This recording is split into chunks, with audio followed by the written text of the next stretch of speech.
রামকৃষ্ণনগর কদমতলা স্থিত শ্রী শ্রী লক্ষ্মীনারায়ণ মন্দিরের অফিস রুমে বুধবার রাত 7 ঘটিকায় 56 প্রহর ব্যাপী শ্রী শ্রী তারক ব্রহ্ম হরিনাম যজ্ঞ নিয়ে এক বর্ধিত সভা অনুষ্ঠিত হয়। সভায় কিছু গুরুত্বপূর্ণ সিদ্ধান্ত গৃহীত হয়। 56 প্রহর ব্যাপী ভুবন মঙ্গল শ্রী শ্রী হরিনাম যজ্ঞ লক্ষ্মীনারায়ণ মন্দির প্রাঙ্গণে 9 দিন ব্যাপী কি কার্যসূচি হবে তা বিস্তারিতভাবে তুলে ধরেন 56 প্রহর শ্রী নাম যজ্ঞানুষ্ঠান কার্যকরী কমিটির সম্পাদক পীযূষ কান্তি দেবরায়, উপদেষ্টা মণ্ডলীর সদস্য বিজয় দেব চৌধুরী এবং সহ সম্পাদক রূপাংশু চক্রবর্তী। এদিন বর্ধিত সভায় উপস্থিত ছিলেন সহ সভাপতি রথীন্দ্র ভট্টাচার্য, নিহার কান্তি বিশ্বাস, কার্যালয় প্রমুখ মতিলাল চৌধুরী, মণিরাজ দে, রাজীব দেবরায়, জিতেন্দ্র চন্দ্র রায়, কোষাধ্যক্ষ বাবলু ধর এবং কার্যকরী সদস্য ভজন ভট্টাচার্য, শিপ্রা দেবরায়, সুশান্ত রায়, অপু বিশ্বাস এবং মান্নানাথ। রামকৃষ্ণনগর থেকে অধিকার বার্তার প্রতিনিধি গৌতম সরকার। আপনারা দেখছেন অধিকার বার্তা। কদমতলা এবারেও 46তম 56 নামযজ্ঞ অনুষ্ঠানের বিগত সাধারণ সভায় অনুষ্ঠান সর্বসম্মতক্রমে শুরু হবে আগামী 1 মাঘ 1432 বাংলা। সুতরাং আমরা আজকে এই কার্যনির্বাহক কমিটির যে সভা, সেই সভায় বিগত অনুষ্ঠান নিয়ে বিভিন্ন পর্যায়ে রূপরেখাগুলি আজকে ঠিক করা হয়। পর্যায়ে যে সমস্ত আমাদের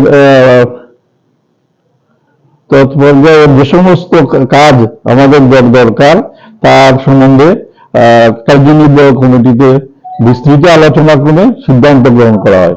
এবং আমি এই অনুষ্ঠানের আপনাদের এই এলাকাবাসীর সহযোগিতা এবং সক্রিয় ভূমিকা দান সহকারে আমাদের যাতে মন্দির এই প্রোগ্রাম সুন্দর হয়, সুষ্ঠুভাবে পরিচালিত হয়, তার জন্য এই আশা রাখি।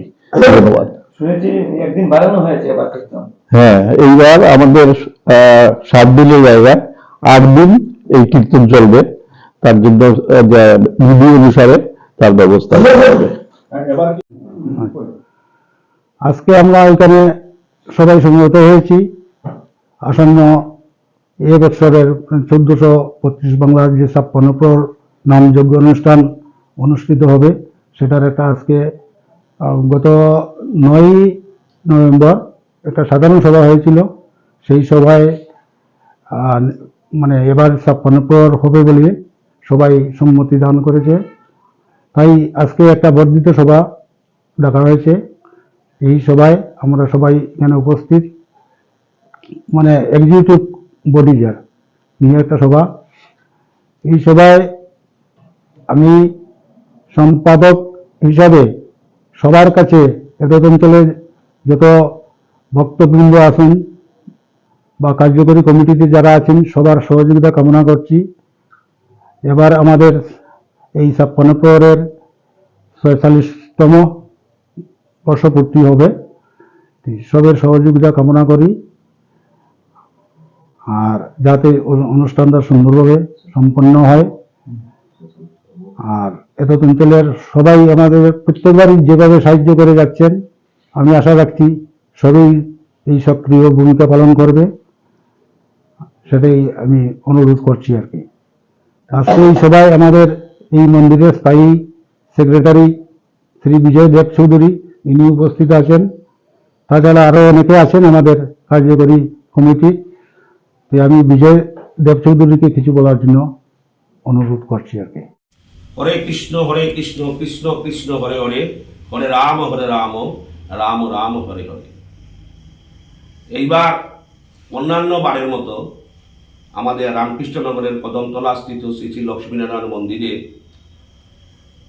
56 প্রহর ব্যাপী হরিনাম সংকীর্তনের আয়োজন সর্বসম্মতিক্রমে গ্রহণ করা হয়েছে। একটা নিয়ম আছে, একটা কমিটি বানাতে হয়। সেই নিয়ম অনুযায়ী একটা কমিটি বানানো হয়েছে। কমিটির সভাপতি আপনারা জানেন সুরেন্দ্র কুমার নাথ মহোদয়, এই এলাকার একজন বয়োজ্যেষ্ঠ ব্যক্তি, সম্পাদক পীযূষ দেবরায় মহোদয়